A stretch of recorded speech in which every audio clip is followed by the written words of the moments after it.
দেখো এটা বাবা মাসে তোরা প্রসাদ নিয়ে এসেছে। মাস্টার ছিল প্রসাদ। হ্যাঁ ও অনেক দূর থেকে এসে, স্টেশন আছে আমাদের এখানে, মানকুণ্ডু স্টেশন, ওখান হ্যাঁ, থেকে। মানকুণ্ডু থেকে এনেছে। ও কত ফোনে দেখাচ্ছি যে মানকুণ্ডুতে মা শীতলা পুজো হচ্ছে, আজ ভোগ খাওয়াবে। বাবা এনেছে, অনেকটাই দিয়েছে যা বাবু। দেখি। মায়ের প্রসাদ একটু সবাই একটু একটু করে সবাই খাও। হ্যাঁ। আর দাও বাবু তোকে।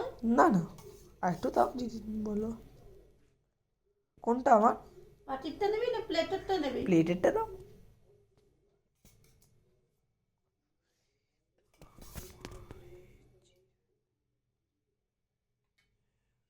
মায়ের প্রসাদ মা।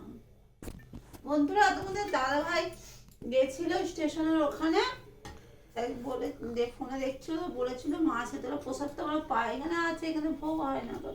গিয়ে আবার তোমার দাদা ভাই ভোগ খেতে খুব ভালোবাসে, তো ওখানে গেছিল, গিয়ে মা শীতলা প্রসাদ নিয়ে এসেছে, সবাই একটু একটু করে খাই। ঠিক আছে বন্ধুরা, রাখছি, দেখো।